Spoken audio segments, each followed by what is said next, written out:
Right, some bad news on the development front. One of the parts failed quality control. We know how to fix it, but it'll take some extra resource.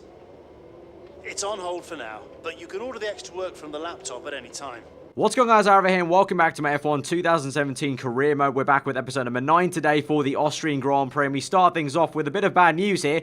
Our brand new engine upgrade that we literally purchased right at the end of episode number 8 has failed. So it's the first time I've witnessed a failure. I've seen plenty of tweets from you guys that you've had parts fail on you in the upgrade process a lot earlier than I have. So it's taken me till round 9 for one upgrade I chose that has failed. So you can now see it comes up quite nicely there in red with the triangle there, so we're going to have to try and re-get enough points to basically get that, which will be 500. At the moment, I don't have that, so unfortunately, we're stuck without that engine upgrade, and we're stuck without any upgrades for this weekend for now. And looking at the chart, you can see, as it was from the Canadian Grand Prix, where our engineer first kind of came to us a little bit kind of upset with where we were as a team. You can see we are slap bang right there, right behind Renault, comfortably ahead of Haas, I feel, and then the entire time Force India and Williams have been well ahead of us. But ahead of practice, we're looking at this internal combustion engine, which is yellow now after the Baku Grand Prix. The long straights did not do any good to it, so we're going to have to kind of work around that and maybe try and manage it a little bit in the coming races or so. We'll see how it goes, ready for practice for now with it. Good morning, welcome to the Red Bull Ring. Let's join the action trackside as the cars are about to appear for today's practice session. Anthony Davidson is here as usual to help take us through the action. And Ant, I've seen some questions on social media and other places about this current crop of F1 cars and why they're so much faster now, despite being significantly heavier than the previous generations of machines. Take us through that one. I'd be happy to, Crofty. And simply put, it's a matter of grip. Now, that comes from two sources. You have what we call mechanical grip, which comes from the surface of the tyre sticking to the road. And these tyres are significantly wider now when compared to previous years, so they have the potential for more mechanical grip. Then you have the downforce, of course, which pushes the car into the road as the air moves over it, thus generating grip. And these cars have about 20% more downforce, which is more than enough to overcome the added weight.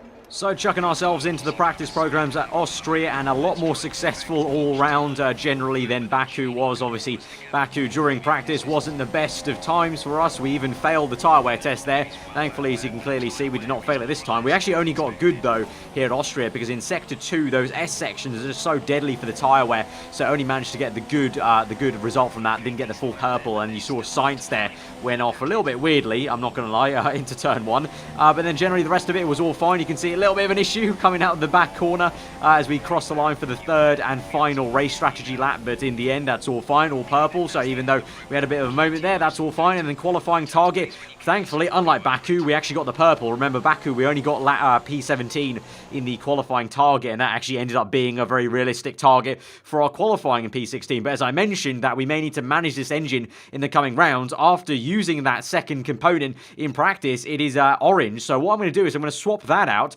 and also swap out the MGU-H, I think, and also the turbocharger, as those are two yellow parts.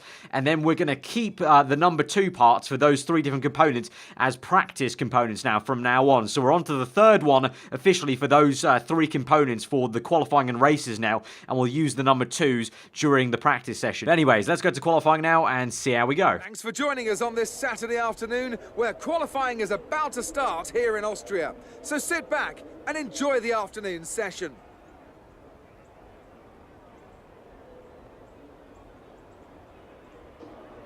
So then, Ant, it's another Grand Prix weekend, another exciting qualifying session ahead of us. What are you going to be looking out for over the next few minutes? The first question's going to be who can avoid making mistakes. There isn't much margin for error in qualifying, and you have to bear in mind that the track conditions may have changed since practice, particularly as we've had a few support races in the meantime. If the brake bias settings, for example, don't take this into account, it's extremely easy to lock up a front wheel and cause a flat spot. Just like that, your lap's ruined, and you've wasted a set of tyres to boot. So we're here in qualifying, and before we even set out for a lap, after practice, I felt that there needs to be a bit of tweaking to the aerodynamics, so I bumped up the front wing to 8, so we're running 8.7 on the front and rear wing. I was going 7.7, but I need a bit more front end, especially in Sector 2, just felt like a little bit more understeer, so we've gone with 8 there. In our first final lap, though, that didn't actually help me into Turn 1. You can see got it horribly wrong, got on the curbing there. Going to continue the lap, though, and just try and finish it out and see where we go, just to set a lap time, really, so that we can get that useful delta time on the right-hand side then for the following laps. But at the moment, you can see most cars setting their purple lap times. Valtteri Bottas goes top. You can see once again making another mistake. So really, really scruffy lap here. The track definitely felt a little bit different. You can see it's overcast compared to all sunny in practice. So definitely there was a bit of track evolution there. Track felt a little bit less grippy in a way. So the opening first flying lap wasn't that great. We start our second flying lap now, and we're going to see how that goes for us. And hopefully it will be a lot better as we go and start the lap. You can see the delta time on the top right. That will kind of tell us if we're improving or not. So into Turn 1, straight away you can see a lot neater. Initially we actually lost some time because I broke a little bit earlier, a little bit more cautiously, but allowed me to get a tighter turn in. That eventually turned into a lot of green time. And then throughout the entire lap, basically finding time, obviously up the hill into the second sector, beginning of it, finding some time there, not going too deep and wide into that corner once again. So we did improve our time. Then you can see there on the top right, we just about made it for this third and final flying lap. Like literally on the line, on the bubble, we got the, or we crossed the line to actually set it. So, you know, if I was 1 second later, I wouldn't have actually been able to set this lap time right now. We would have had to settle for P11. You can see I'm already up a little bit, losing a bit of time initially in the brake zone, but then on the exit, getting back some time, opening the DRS, and then as we cross the line, it is going to be an improved lap time there, and so it's not going to be settling down for P11, it's going to be P9. So, not much of a huge leap, you know, 2 places, but still 2 places better than none, and so we out-qualify our teammate once again and end up in the top 10 for another time, just ahead of Nico Hülkenberg. Obviously, good to see, because Renault appear to be our main rivals in terms of the R&D. On track, our rivals really appear to be Force India and Williams, but in the R&D sense, it's good to beat the 2 Renault guys as usual. So much better time in qualifying than Baku was, so hopefully the race can go the same way. Anthony Davidson joins me to talk you through the action here today at what is quite an unusual racetrack, wouldn't you say, Ant? Yeah, it's quite an odd layout around here. The thing about Austria is that it's a harder circuit to master than what really meets the eye. On top of that, it's a low grip surface, and that means that your small mistakes end up being punished, and it's very easy to slide wide into the runoff area and lose a huge chunk of time. Luckily, because it's such a short circuit though, you have plenty of opportunities to perfect the lap. We're almost ready to go then, and this is what the starting grid looks like for today's race. Sebastian Vettel has a clear track ahead of him today. He starts in pole position, and Kimi Raikkonen completes the front row. Looking down the rest of the grid, we have Bottas, Hamilton, Max Verstappen, and Ricciardo, Massa, Grosjean, a Toro Rosso, and Nico Hülkenberg, Perez, Magnussen, Carlos Sainz, and Palmer, Ocon, Stroll, Fernando Alonso, and Pascal Wehrlein. Van Dorn and Marcus Ericsson rounds off the grid. Now it's almost time to lights out, so let's go down to the track. So at the start of this race, it looks like it's going to be overcast conditions at the moment. And if we look at the indicator on the race strategy, it's going to be raining in the middle part of the race. Obviously, in this year's game, the rain is a lot more unpredictable. Obviously, back in Canada in this career mode, the rain obviously stayed out and the entire grid stayed on dry tyres. So we'll see how long that rain stays out. But I definitely do think it's going to be coming midway through this race. So we probably will end up doing a more aggressive strategy, going ultra softs to super softs there. But then once the rain comes down, bit of an unknown situation really, like it was in Canada. But anyway, we go to 5 red lights for round number 9 of the career mode season. 5 red lights are out and we're underway, and it's a very, very delayed reaction there to the 5 red lights, almost a complete opposite to what Valtteri Bottas did in real life there, as he kind of debatably maybe jumped the start in real life, and we completely got delayed there. So we've been overtaken by Nico Hülkenberg into turn 1. We're going to slipstream Hülkenberg, and up the hill we're going to need this slipstream obviously with our Renault engine lacking a little bit of power, and seemingly in Baku the works Renault engine's working a little bit better than the Renault engine in the back of my car. We are going to need that slipstream, but we try and go around the outside of Hülkenberg. Doesn't work out. We actually get forced wide, and that actually lost us a place, and now we're battling Sergio Perez instead of battling Nico Hülkenberg. I tried to squeeze Perez a little bit, and he goes a little bit more aggressively than I was thinking, and you can see banging tyres once again. So me and Perez are really getting the gloves off here already, and it's not even the end of lap 1 of this Austrian Grand Prix. So you guys have been loving the little rivalry between me and Checo, and so it looks like it's set to continue here around Austria as we go around the outside. So close there on the left front tyre to tyre, his right front tyre, and we're still keeping it in there, and he's still hanging it around the outside. Very difficult to do in the S section really there, especially when it's overcast like this, the track a little bit colder perhaps, so I'm impressed that he's managed to keep it around the outside. Through the final corner, we do eventually squeeze him out, but you can see we're already forming a little bit of a train, and then through onto the main straight, it's going to be a good opportunity for him to slipstream us back. So I go very aggressive, move to the inside to cut the toe, come back to the racing line for turn 1 then, and try and turn in and then just take the corner as normal. So trying desperately to cut any sort of advantage Perez may have, obviously in the Force India with the Mercedes engine. If you look at the back of the comparison charts, the Force India is probably in the top 3, I think, for the engine. So obviously we need to do everything we can to try and stop him getting us in a straight line. But for now, we're doing the job. Up the hill, obviously went down the inside, squeezed him out on the exit of the corner. We've got a DRS, but he's also got DRS, I think, so he sends it down the inside. So Perez being very, very punchy in this Grand Prix. I'm actually quite surprised, to be honest, and now Perez has actually mugged us off, so we're down to P11 now, so he's got us there. But now, can we try and use him basically as a bit of a tow to maybe overtake Hulkenberg? Because Hulkenberg, in theory, we should be able to beat him, hopefully. We out-qualified him. So there goes Perez, side by side, down the inside. He dives it. He's going to send Hulkenberg a little bit wide. They're both going to lose time, obviously, going side by side. So now, we'll open DRS. We'll go up into Rich Mix briefly. You can see we do have a lot of fuel to save in this Grand Prix, actually, so we need to be a bit wary about that, but we do get the slipstream. I'm going to shoot it down the inside. Going to get a little bit wayward on the rear end of the car as we go down to third gear a little bit awkwardly mid-apex, and that's very, very tricky and something we'll have to manage all race long, especially when the rain comes down that corner. Very tricky if you're trying to go down one gear more mid-corner, basically. The car just gets very unsettled, at least the Toro Rosso does. I can't speak for any of the higher cars, perhaps. Maybe it's just a Toro Rosso thing, but in theory, we do have a very good chassis, obviously, as we've seen in previous episodes. But now, we move all the way on to lap 7, pretty much, from that previous lap 3, I think it was. And so basically, from then till now, it's been a very 2017 race, basically. I've been actually able to keep the gap to Perez pretty much the exact same. You can see in the mini-map and just ahead of us, you've got so many cars now. You've got the Red Bull car finding himself behind, I think that's the Haas car, and the gaps pretty much all stay the same near enough until we get to about lap 9 when the rain starts to come down a little bit. You can see on the screen a few spots of blurry rain on the screen, so the rain is starting to come down indeed, so that's at least one thing. As I said at the beginning of the episode though, at the beginning of the race, it's really just a question of how long that rain stays out. Will it be like Canada where most of us stay out on dries? I'm just not too sure. But we've got yellow flags behind us, so a car is, Jolyon Palmer out of the race. So after a spectacular race last time, if you did miss that, by the way, be sure to go check that one out at the Baku Grand Prix. Palmer with an excellent P5 there in that race. He's now out of this Grand Prix, so a little bit more balance has been restored to the force, I guess you could say. And now into turn 1, lap 11. We've got it all horribly wrong there into turn 1, and Magnussen has mugged us off into turn 1, got us cleanly as we went completely off circuit. So you can see the rain is really starting to affect me. Lost a bit of concentration there, and just a genuine mistake into turn 1. Just overcooked it into the brake zone, as obviously a bit more braking is needed now in these slippery conditions. So soon enough, it is going to definitely be time for the intermediates. And on lap 11, I think it's time. It's time. The AI don't think, but I definitely do. It's like Canada all over again. But remember, in Canada, we went to the end of the Grand Prix. Everyone did on dry tyres. This time, not making the same mistake. We're a long way from the end of the Grand Prix. And obviously, according to the indicator, it's going to get dry again. So I thought, you know what? I'm going to ignore what the game's telling me. I'm going to ignore the engineer.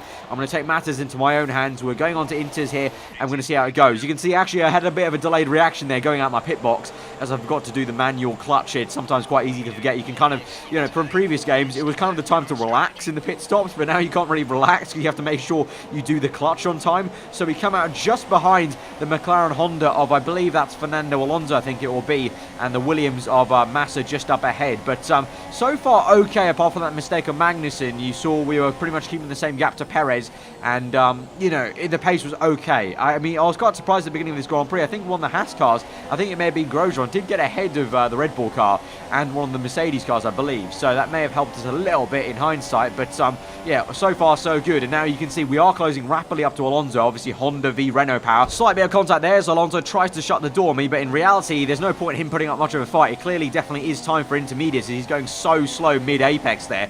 So it's all kind of fine. And we move on to the next lap, lap 13. We're closing closing up to Lance Stroll. Now, clearly on this very next lap, definitely time for Inters, even though I'm losing the back end there, obviously, as you can see. But you can see then I can come very, very quickly back at Stroll immediately. Even after having a half spin, I can overtake Stroll in the very next corner. So definitely time for Inters. And although I'm skating around, I'm pretty sure I'm going to be going faster, even as you can see once again doing a bit of a drift through that left-hander. I'm definitely going faster than I would have been on the dry tyres. I probably would have been a lot worse skating around, sliding around if I was still on the dry tyres. So I think this has definitely been the correct decision for me. You can see we've caught up Ocon there. So we've caught up 3 cars on 2 laps on Inters. So I definitely think this was the right decision. And as we move on through the lap, we can see on the top left we've overtaken Massa. We'll overtake Vettel and has Sainz there, I think, briefly. I think that was. May have been a mistake there on the top left. I don't know if Vettel is but actually behind us or not. But now as we move on towards lap 15, 4 laps after I made my first pit stop for Inters, you can see on the mini-map there, Bottas into the pits, Verstappen into the pits. On the top left, you can see they're behind us now. We can see Hamilton is the car ahead of us. So Sergio Perez is actually ahead of Hamilton at this stage of the race. And I'm now ahead, legitimately, of Verstappen and Bottas, because what happened actually is Verstappen and Bottas and Vettel, I think, so it wasn't a mistake on the top left, all 3 of those cars, they pit in for their first set of dry tyres before the rain started to come down and before everyone switched onto Inters. So they've made a horrible mistake there, and we've gained 3 free positions basically because they've come in too early for their first set of dries and then came immediately back in for Inters. So now you can see as we move later into the Grand Prix, through the laps onto lap 19 now, 4 laps later, we've eventually caught up to Perez. Hamilton overtook him pretty rapidly, obviously, as you would imagine, and now we've finally caught up to Perez. So 4 laps of concentrating quite hard to try and close up to the Mexican in the Force India, and now we'll see if we can try and overtake him as we come into this corner, lunge into the second sector.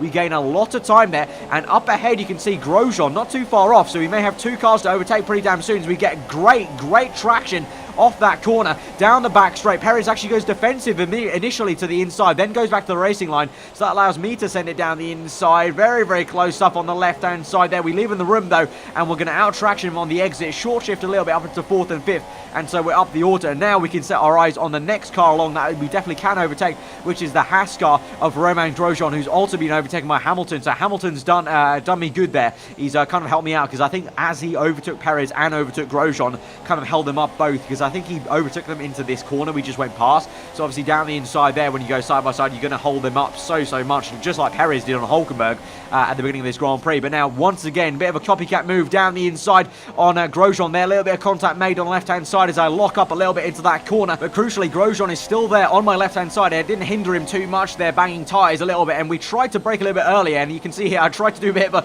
a cunning little tighter line to the apex, but it actually goes horribly wrong, because in the wake of Grosjean's car just sends me a little bit wayward, basically having to go opposite lock mid-corner. So we have to stick behind Grosjean for now, and that's not a fight I want to be in, because you can see right behind me there is the Mercedes of Bottas closing in. So I need to try and make this pass as quickly as possible and basically not fight Grosjean. I need to have it be a very easy pass, but you can see very tricky conditions at the moment, losing the back end into on the exit of turn 1 on lap 24. Here we go, finally down the inside. You can see Ericsson up ahead. A lapped car there is maybe going to help us out a little bit with some slipstream on the exit then, but we send it down the inside. No dramas there finally, and we do overtake Grosjean, and that was needed, because you saw previously Bottas was closing very rapidly, and if I fought Grosjean once again into this corner that we're now going to overtake Ericsson in, hopefully he gets out of the way. Yes, he does. Blue flags there. Thank you very much, mate. If we fought him for a second lap in a row there, I think Bottas would have definitely caught us and overtook us, but for now we're looking good, and we're in a very lofty P4 for a Toro Rosso car. Very, very good stuff there. Obviously, I mean, not too lofty. I mean, we've seen Carlos Sainz get P5 from time to time in a Toro Rosso car, but now we move on to lap 25, and you can see we're up into P2, because now Daniel Ricciardo has made a pit stop, and Lewis Hamilton, and also my teammate Carlos Sainz, as you can clearly see by that graphic, teammate in the pit. So both Mercedes cars coming in for a second set of Inters in this wet period, even though I was the first car, remember, out onto the Inters, and I don't even think it's time for a second set, because remember, it is meant to be drying up. We moved 2 laps later, lap 27, and we're still going on this same set of Inters. I think if we can try and stretch this till the dry period, we're going to be very, very good to gain all these free positions and have track position. And so as we come through this sweeping right-hander, you can see change of strategy on the right-hand side. So Jeff, my engineer, thinks it's time for the dry tyres. I'm going to disagree for now, because I still think it looks too damp.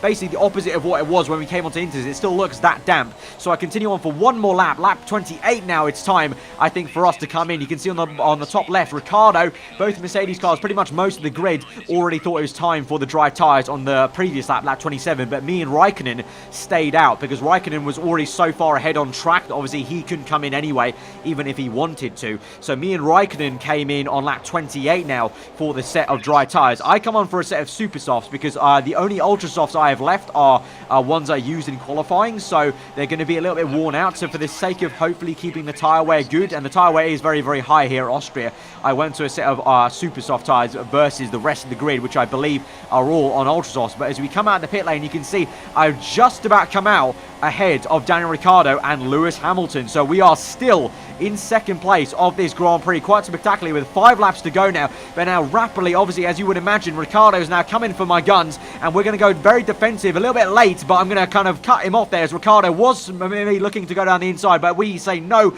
we go down the inside, we defend our position as best we can, we go a little bit wide to push him off a little bit onto the curbing, and so we keep P2 for now, and so that's what we need to try and do. We need to try our best, because now, obviously, in the past, I've let the Red Bulls through, but now it's fair game in my opinion. We've got 4 laps left, and I'm in P2 in a bloody Toro Rosso, so I've got all the right in the world basically to try and keep this position. And now it's not Ricciardo anymore, it's Lewis Hamilton. Hamilton's overtaken Ricciardo in a straight line, obviously using the Mercedes engine, as Raikkonen set the fast lap of the Grand Prix. Hamilton comes for me down the inside on this very, very fast right-hander. We leave him the room, we go down 2 gears into 5th gear to just leave him the space, so Hamilton can't complain that I'm not leaving him the room and respecting him as a racing driver, because I left him so much space there and slowed myself down so much in that corner to give him the space. He tries to go round the outside into turn 1. We're going to have the inside line, so we have the right of the corner, so we push him off a little bit there. We go tangle tyres a little bit, and so for now we keep P2, but once again he's going to come back at us. Obviously the Mercedes v Renault engine is such a big difference there, so once again we go defensive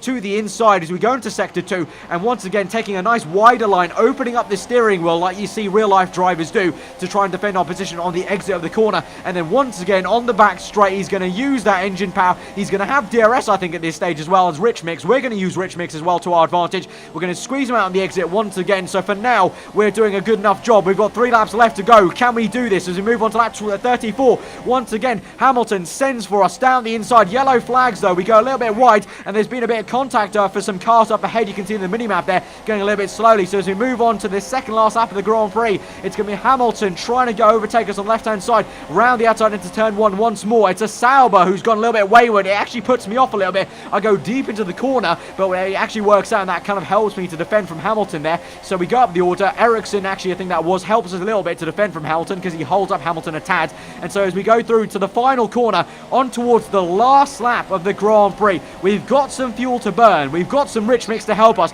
And now, crucially, we've got one Fernando Alonso. We're going to see him once again for the second time in this race. He's already helped us out already because he's given us DRS down that main pit straight. But now as we climb up the hill, we can use him very, very tactically and pretty much do a very cheeky Alonso-style move, really, and tactically use a slower blue flag car to help us block off Hamilton. We go down the inside of Alonso and we kind of box Hamilton into Alonso's rear end. And so we're going to climb up, open DRS as that we've got off Alonso. So Alonso once again gives us DRS for the second time in this race. So you can see Hamilton's lost so much time there, as well as Daniel Ricciardo. And as we go into the heart of Sector 2, it looks like we'll all be good. Let's look at a replay though, what actually happened there. So you didn't really see the best view. So from the off-board replay cameras, you can actually see what I actually did. So we tactically positioned our car right in the middle of the circuit, and we boxed Hamilton in basically. And you can see there's actually been a bit of carbon fiber flying there, as Alonso obviously gets blue flagged, but Alonso's got every right to take the corner as well. So Hamilton rapidly closing in. We're going to stick to the middle, and Hamilton, unfortunately for him, decides to go to the outside. He hits the back end of Alonso actually, and as I said, Alonso's got every right to be there and take the corner just as he can, because he's letting me through, so he's at least letting one car through under blue flags. I'm going down the inside. I've given enough room to the inside. If Hamilton had gone down my inside, there would have been enough room there, but Hamilton chose to go to the left-hand side. He boxed himself in basically to Alonso. I would just kind of helped him out a little bit by being in the middle of the circuit. And so we very, very cheekily used Alonso and the blue flag slower car to our advantage here. So as Kimi Raikkonen wins the Grand Prix, we're going to quite amazingly here. I can't believe I'm quite saying it because the car really has not been anywhere near a podium. We're going to come through the final corner to get second place at the Austrian Grand Prix. It's going to be absolutely awesome at Red Bull's home, remember. It's the Red Bull Ring. So at our major sponsor's home Grand Prix, we've got second place for the junior team, Toro Rosso. Absolutely awesome. That's a fantastic performance from Ferrari. It hardly looked in doubt. And Anthony Davidson, give me your thoughts. How did they accomplish this result? I think a large part of the result comes down to temperament. They were able to keep their heads when everyone around them was losing theirs. And that's allowed them to get the best out of the car, to maximise the strategy, and to stay out of trouble.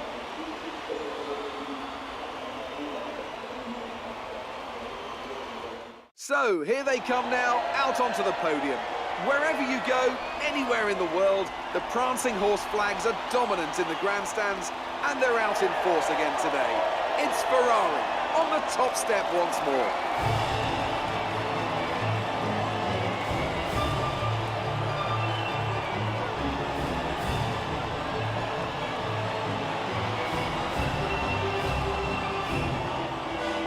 Absolutely awesome to see my avatar on the podium there in the Toro Rosso overall. Second place here at the Austrian Grand Prix. Absolutely amazing, guys. If you have enjoyed that race, smash that like button because that is an absolutely amazing result for us. Carlos Sainz actually gets 10th place. So once again, for the 4th time on the trot now, it's a double points paying race for Toro Rosso as a team. So that's really good as well. I'm really proud of that record now. As a team, as a unit, we're getting points very consistently. But second place there, 18 points. That's going to be huge for not only me in the Drivers' Championship, just for my own personal benefit, but also for the team as well. I think that will really, really rapidly help us, especially because you can see Force India have not scored, unfortunately, for both of them. Really made a mistake with the Inters to Dries, and they haven't scored at all there. You can see, obviously, a lot of cars really did make a big mistake going onto a second set of Inters, and then a few of them also, obviously, including, I think it was Bottas and Verstappen, made the mistake of going onto a second set of dry tyres initially before the Inters period. So in the Drivers' Championship, that jumps us up into 6th place ahead of Max Verstappen, and we split the two Red Bull cars. So,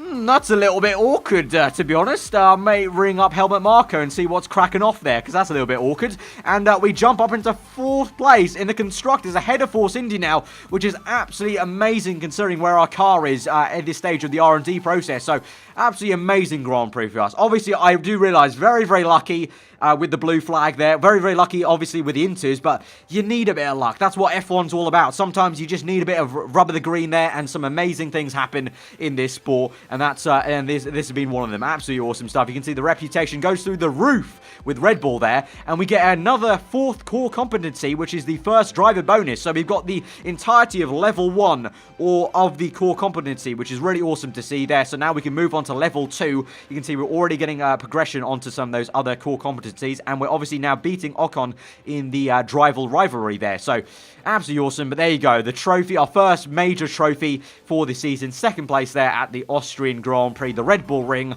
I think a fitting place to get second place on our first podium, really, at the Red Bull Ring in a Toro Rosso car, sponsored by the Red Bull team, obviously. So, yeah, hopefully the team bosses are happy, and maybe that's a first kind of foot in the door to maybe ask the questions of maybe we could get a Red Bull drive soon enough in the future. You can see now we're going to change out the engine components, because we're going to use those engine components for practice for the next round, obviously. But, guys, I'm going to set you a challenge now. Obviously, a bit of an early upload today. So, if you guys can smash 4,000 likes, episode number 10 will be uploaded later this evening. Episode number 10 at this the British Grand Prix, Silverstone, that will be uploaded later if you guys can smash 4,000 likes before the end of this evening, guys. So that's your challenge today, and at the end of this episode, we are going to, obviously, we've got the second engine component coming our way. We had to repair that, obviously, as it failed on us, but we don't have any more points now to do anything more. So that's going to be the end of the episode, guys. So once again, if you did enjoy it, smash the like button. Let me know what you thought in the comments below. If you're new around here, then do get subscribed for weekly 4-on content. I've been Aarava. Hope you enjoy the rest of your day, and we'll see you guys next time.